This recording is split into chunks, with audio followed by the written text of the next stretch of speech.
Madalas kong nakikita itong mama sa labas ng Ayala Alabang na naglalako ng ice candy. At ang kapuna-puna sa kanya ay masugid siyang nagbebenta kahit isa lang ang kanyang paa. Isang beses na timingan ko siya sa sidewalk kaya naisipan kong interviewin siya. Gaano nyo na katagal ginagawa itong paglalako ng anong binibenta nyo? Ano po, pinipig po. Pinipig? O gaano nyo na katagal ginagawa ito? Matagal-tagal rin, mga 7 years na po. 7 years? Okay.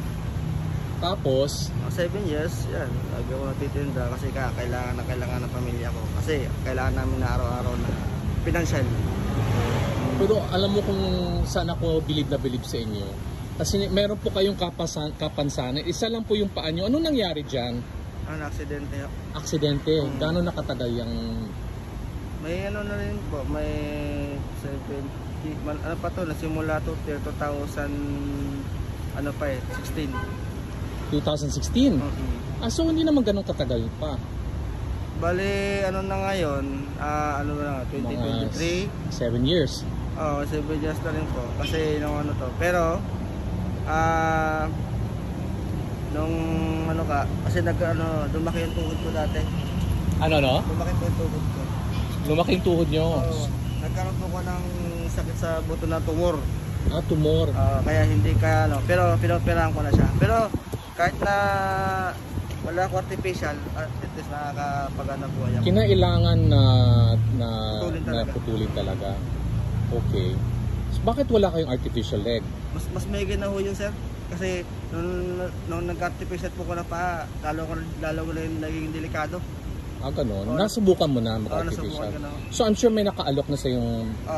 Talagang nung binigyan ako ng artificial doon sa MDS, hindi ko siya nagamit ng maayos kasi nga hinihila ko yung paa na yun. Bali, pag ginano ko siya, mas hirap kayo? Mas hirap ako. Hindi kagaya nung nakasaklay lang ako, nakakapag-gano ako. Pero kung minsan pag nakikita kitang naglalakad dyan, parang hirap na hirap, hindi naman? Hindi no, sanay na din po ako. Sanay na? Pasanahin na lang talaga. Kasi kailangan na... Hindi ang lakas na ng braso mo to at saka yung isang paa mo nyo.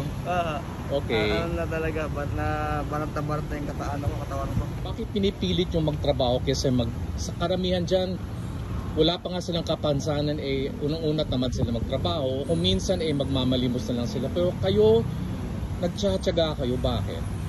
Kasi ang turo sa akin ng aking ama, mas may maghanap buhay ako sa pamamagitan ng sarili kong sikap or idea. Kasi kung ako'y magano naman, mamalimos naman, parang hindi ko kaya sigurahan yung gano'n. Mas inaano ko na tinda ako, maghanap buhay ako ng ganito, kahit wala akong pa sa kabila. At least naipupubay ko. Sabi niyo meron kayong mga anak? Apat. Apat? Pinapaaral niyo? Ano sila ng kalaman na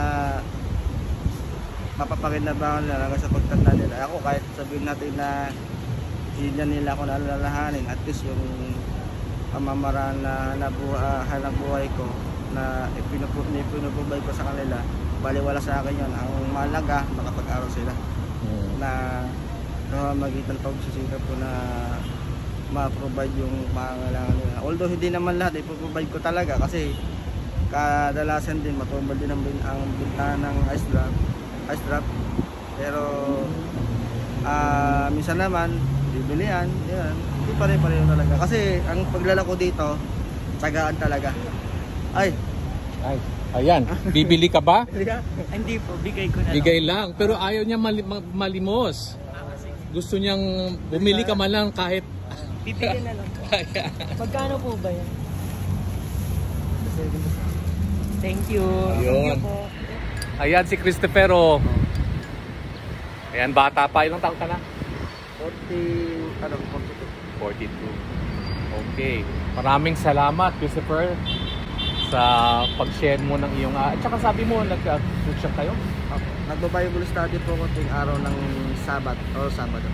Sabado sa church, pero pag Lunes hanggang Biyernes, dito ako sa paglalako.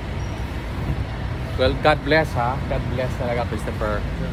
Pagpalain kayo ng Panginoon at dahil matyaga kayo, I'm sure makukuha niyo yung pinapangarap ng mapag-aaral ng mga anak niyo at sila naman ang tutulong sa inyo pagkamali.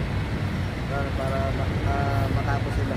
Oo. Kahit hindi na nila ako lalanin, basta ang mahalaga, makatapos sila, okay na sa akin. May kasabihan na nasa Diyos ang awa, nasa tao ang gawa. Sana magsilbing inspirasyon sa atin lahat si Christopher